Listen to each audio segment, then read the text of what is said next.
Iya, jadi prosedur filler sebenarnya prosedur yang lazim dan biasa dilakukan di klinik-klinik kecantikan oleh dokter kecantikan berkompeten ataupun dokter kulit ya. Itu hal yang biasa, prosedur yang non-invasif tanpa bedah dilakukan oleh dokter berkompeten dengan mengisikan filler atau zat tertentu ke dalam area yang ingin ditonjolkan atau dikurangi garis kerutan yang dalamnya. Jadi tujuannya mengisi volume.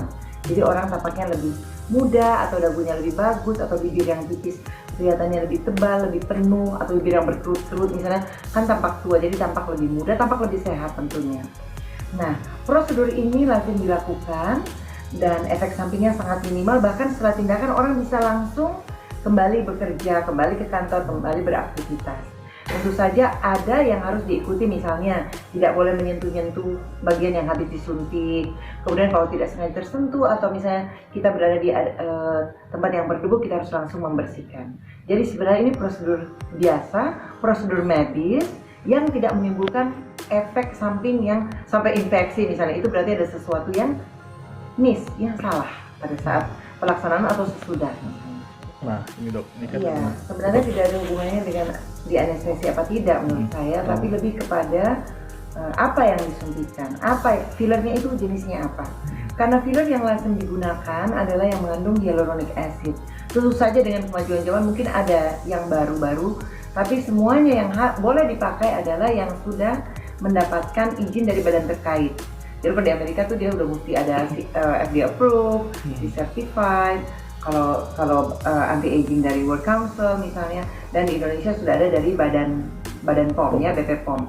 Jadi produk itu berarti sudah diteliti, sudah melalui uji klinis, bahkan sudah diuji dia aman dan tidak menimbulkan infeksi dan diserap tubuh kembali. Jadi hyaluronic acid itu bahan yang sangat alami, di tubuh kita pun sebenarnya ada dan diserap tubuh. Jadi yang lebih lembut, molekulnya lebih kecil, yang lazim digunakan di bibir atau di area kerutan yang tidak begitu dalam ya, itu biasanya dia diserap 6 bulan sampai setahun. Kemudian untuk dagu biasanya digunakan yang molekulnya lebih besar, jadi diserapnya jauh lebih lama, setahun sampai 2 tahun. Tentu saja pada setiap orang berbeda-beda. Nah, jika menimbulkan reaksi penolakan, berarti benda asing yang dimasukkan ke tubuh ini menimbulkan reaksi yang misalnya inflamasi, pembengkakan, kemudian ada nanah, ada infeksi. Ada 2 kemungkinan. Zat yang diisi bukan untuk tindakan medis, seperti silikon cair, kasus bertahun-tahun yang lalu itu marak sekali. Saya nggak tahu kalau sekarang masih ada yang menggunakan itu, karena secara prosedur kedokteran itu dilarang. Jadi kemungkinan ada 2 tadi saya katakan, bahwa yang diisikan itu memang bukan untuk tindakan medis atau tidak sengaja ada infeksi dari luar. Jadi bisa 2, tapi tentu saja perlu dilakukan tes laboratorium atau penelitian lebih lanjut. Saran saya, jika kita melakukan tindakan medis di suatu tempat, klinik yang dipercaya oleh dokter yang berkompeten, misalnya terus kita kurang mengerti sebagai pasien, oh ini kok ada bengkak, telepon saja kliniknya atau langsung kepada dokternya. Biasanya dokter bisa menjelaskan kenapa ada pembengkakan, apakah setelah disuntikan kita langsung berenang atau kita langsung sauna misalnya, atau tidak sengaja udah bagus ya disentuh misalnya. Tapi biasanya kalau dengan filler hyaluronic acid itu yang lazim, yang udah ada izin badan POM-nya, itu aman-aman saja, jarang ya. Bahkan saya belum pernah dengar ada kasus seperti ini. Tapi kalau dengan silikon cair memang kemungkinan besar bisa itu zat yang tidak digunakan dalam tindakan medis. Jadi kita tidak bisa menuduh, karena menuduh juga kan ada sanksi hukumnya.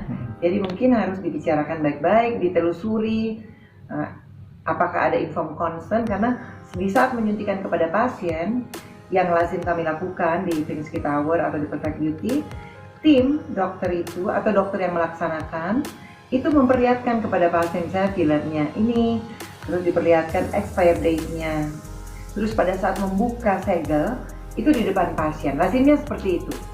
Jadi pasien juga lebih yakin, lebih confident, dan dokternya pun lebih yakin bahwa oh dia lihat lagi 2 kali. Karena seorang dokter itu pasti ingin melakukan yang terbaik bagi pasiennya. Tidak ada satu dokter pun yang melakukan tindakan dengan sengaja ingin mencelakakan pasiennya. Tetapi tetap masyarakat mesti waspada, pilih klinik yang terpercaya, Kemudian pilih dokter yang berkompeten pada bidangnya. Jadi dari saya sendiri tidak mau menyebutkan itu malpraktek sebelum ada penelitian lebih lanjut ya, tidak semudah itu kita menuduh karena ada bidang hukum di sana. Saya sendiri tidak berada di bidang tersebut, tetapi memang sebaiknya berhati-hati dan banyak kemungkinan yang terjadi. Misalnya sudah melakukan dengan filler yang benar, dokter berkompeten, nah selalu ada faktor X, reaksi hipersensitivitas dan lain-lain. Kita di dalam dunia dokter tidak pernah bilang tidak pernah terjadi, karena tubuh manusia itu ciptaan Tuhan ini begitu uniknya. Bisa saja yang 1.000.000 orang tidak sensitif, tapi ada 1 yang sensitif, itu juga bisa. Tapi kalau infeksi, ya kita bisa lihat dari mana? Dari ada demam, ada pembengkakan, keluar nanah, itu berarti sudah ada infeksi, berarti ada kontaminasi di sana. Kontaminasi juga tidak bisa sebut langsung bahwa zat yang diisikan, bisa juga karena perawatan pasca tindakan, bisa dari luar, bisa dari dalam, dan itu perlu penelitian lebih lanjut untuk kita menyimpulkan apakah kasus ini ada reaksi hipersensitivitas. Kalau sudah infeksi sudah jelas, tapi untuk melakukan diagnosa bahwa ini apa, itu mesti kita lakukan penelitian, apakah tes laboratorium.